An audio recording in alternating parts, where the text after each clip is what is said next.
কার বন্ধুরা, সোনিয়া সোল ক্রিয়েশনে তোমাদের অনেক অনেক স্বাগত। আশা করি তোমরা সকলেই খুব ভালো আছো।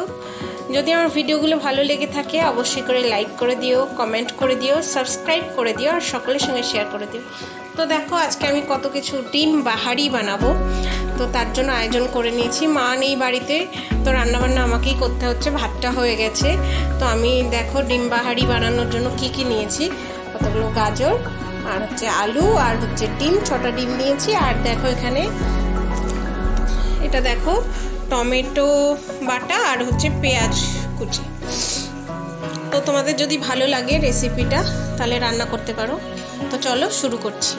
বন্ধুরা, সবার আগে আমি কড়াইতে তেল দিয়ে দিয়েছি।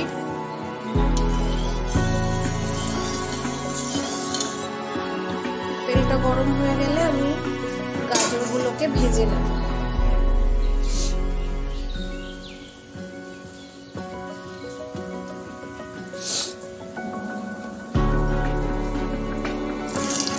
গরম হয়ে গেছে তেলটা, দেখো আমি গাজরগুলোকে ভেজে নেব। গাজরগুলো দিয়ে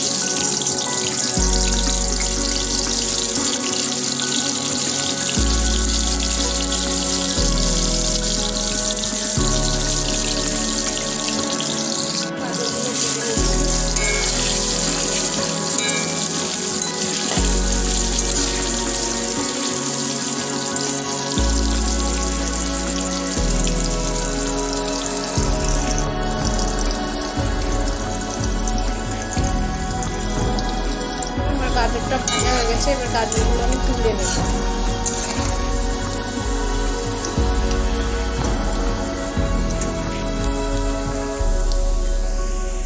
বন্ধুরা, এবার আমি ডিমগুলোকে ভেজে নেব। একটা করতে করে ছেড়ে দিচ্ছি।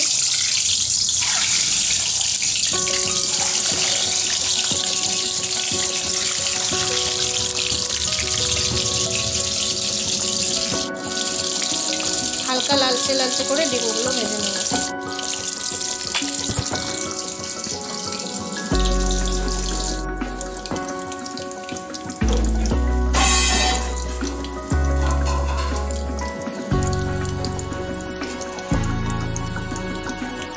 একটা দারচিনি আর একটা এলাচ ফোড়ন দিয়ে দিয়েছি। আমি পেঁয়াজগুলো দিয়ে দেবো, বেটে রাখা পেঁয়াজগুলো দিয়ে দিয়েছি। এবারে আমি আদা রসুন পেঁয়াজের একটা পেস্ট আছে, এটাকে দেবো। দেখো দিয়ে দিলাম 1 চামচ আদা রসুন বাটা। বন্ধুরা, মশলাটা আমার লাল লাল করে ভাজা হয়ে গেছে। এবার এর মধ্যে আমি টমেটোটা দিয়ে দেবো, টমেটো বাটাটা।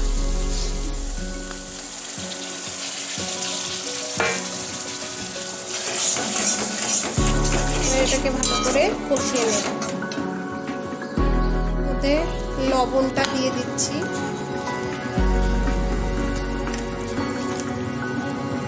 এক চামচ মতো নুন দিলাম, আর একটু দিই।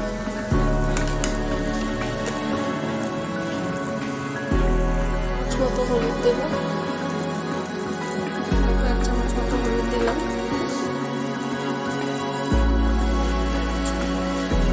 দেখো 1 চামচ লঙ্কার গুঁড়ো দিলাম, আর 1 চামচ দিই, 2 চামচ দিলাম লঙ্কার গুঁড়ো। আমার মশলাটা ভাজা হয়ে গেছে সুন্দর। এবার এর মধ্যে আমি আলুগুলোকে দিয়ে দেবো।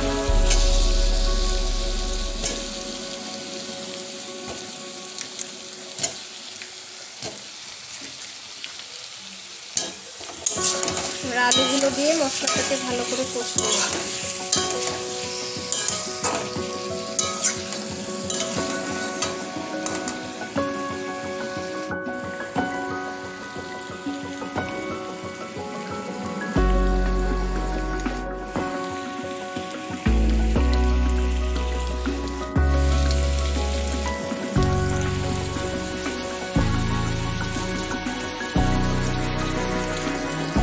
আলুটা কষা হয়ে গেছে, এবার আমি জল দিয়ে দেবো।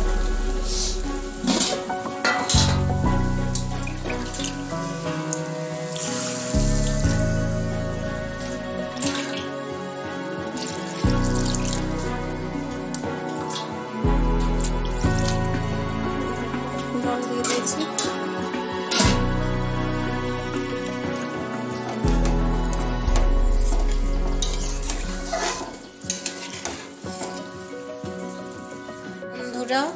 ঝোলটা ফুটে গেছে, আমি ডিমগুলোকে একটা একটা করে ছেড়ে দিচ্ছি।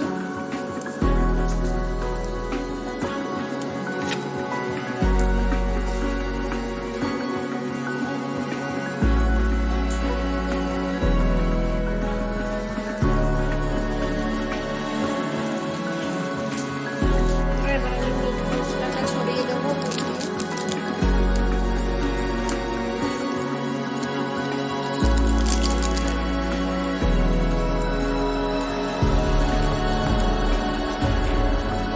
দেখো বন্ধুরা, তরকারির কালারটা কি সুন্দর হয়েছে, ডিম বাহারি। আর এর মধ্যে আমি দেব মশলা।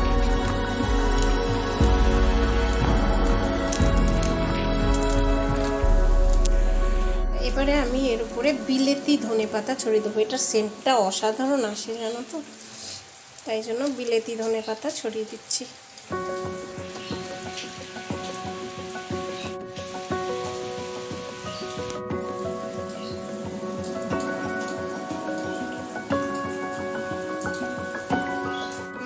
ডিম বাহারি খাবারের জন্য তৈরি। তোমরাও খুব সহজেই ঘরে বানিয়ে নিতে পারো।